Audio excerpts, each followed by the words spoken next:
When tension rises between countries like the United States and Iran, the first question people ask is usually about weapons.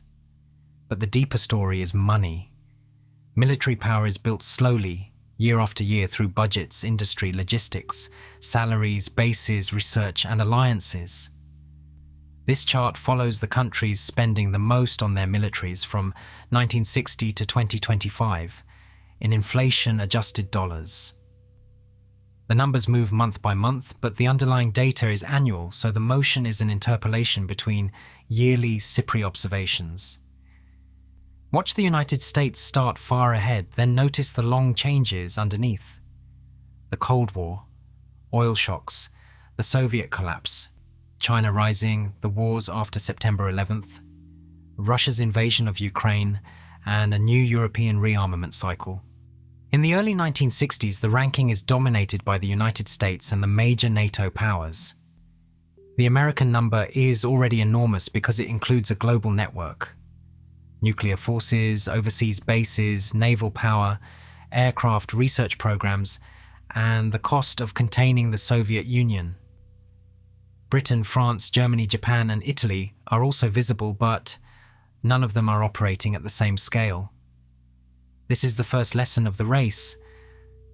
Military spending is not only about soldiers, it is about economic capacity. Rich countries can keep spending for decades, and that persistence matters more than any single weapon system. As the Vietnam War expands, the American bar surges. The chart shows how a regional war can pull a superpower's budget upward for years. At the same time, countries in the Middle East begin to matter more. The 1970s bring oil shocks, higher energy revenues, and new security priorities. Saudi Arabia starts climbing because oil money can quickly become defense money. Iran also rises sharply under the Shah before the revolution changes the direction of the country. This period is important because it shows that resource wealth can temporarily reshape the military spending map, even if the long-term leaders remain the largest economies. The 1980s bring another American acceleration. The Reagan buildup pushes the United States higher through procurement, readiness, nuclear modernization, and a broader competition with the Soviet Union. The chart does not fully show Soviet spending because consistent, comparable data is limited in this source, but it still shows the pressure felt across NATO and allied countries.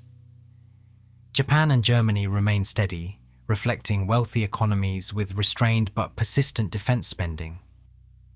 Saudi Arabia stays unusually high for its population size. This is the second major lesson. Alliances shape budgets.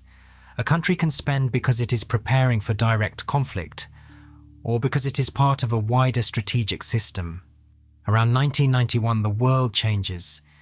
The Soviet Union collapses, Russia enters the chart as a separate country, and American spending falls from its Cold War peak. Many European budgets soften because the immediate threat looks smaller.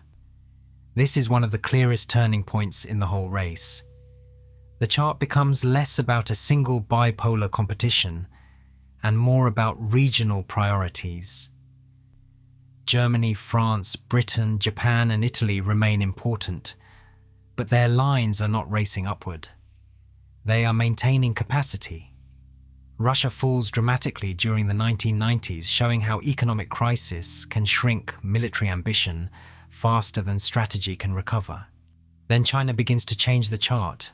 At first, the bar is small compared with the United States, but the direction is different from almost everyone else. It keeps rising. This is not a sudden spike, it is a long economic transformation turning into military capacity. Industrial growth, shipbuilding, aerospace, missiles, cyber, and regional power projection all require sustained funding. The key point is the slope. Many countries have short bursts, but China has a long climb. By the 2000s, it becomes clear that the future of the race will not only be decided by Cold War powers, it will be shaped by the economic rise of Asia. After September 11th, the United States rises again. Afghanistan, Iraq, homeland security, counterterrorism, equipment replacement, veterans' costs, and a larger operational tempo all push spending upward. This is where the American lead becomes almost impossible to miss. For several years, the United States spends more than the next many countries combined. The chart also shows a warning for any military power. Operations are expensive. It is one thing to buy equipment. It is another to deploy, maintain, repair, rotate, supply, and modernize it over long wars. War spending can become a system that keeps moving even after the original shock fades.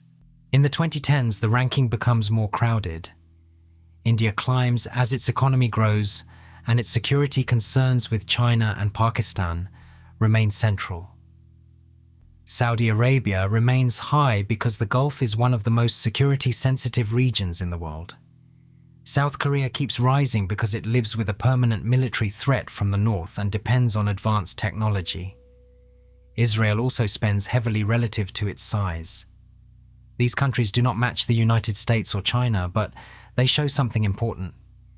Geography matters. Military budgets often reflect where a country is located, who its rivals are, and how vulnerable it feels. Russia's invasion of Ukraine changes the chart again.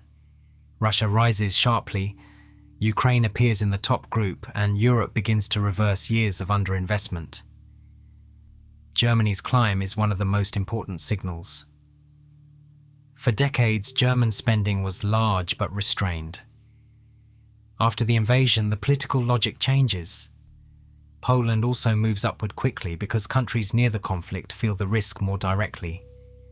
This chapter is a reminder that military spending is a political signal. A rising bar can mean fear, ambition, deterrence, alliance pressure, or a country preparing for a longer confrontation. The Middle East remains sensitive in the final years of the chart. Iran's official spending is far below the United States, Saudi Arabia, or Israel in this dataset. But that does not mean the region is simple. Budgets do not capture everything. Proxies, sanctions, domestic industry, missiles, drones, geography, and asymmetric strategy all complicate the picture. This is why a clean data video should not say who would win a war. The responsible question is different. Which countries have the economic capacity to keep funding military power over time? And how does that spending reshape the choices available to leaders? By 2025, the conclusion is clear. The United States still spends the most by a huge margin. China is the only country with a long-term climb that truly changes the global balance. And Russia's war has pushed Europe into a new spending cycle. The chart also shows why current tensions can feel intense even when budgets are unequal. Military power is not just money, but money builds the foundation. Training, industry, technology, logistics, and endurance.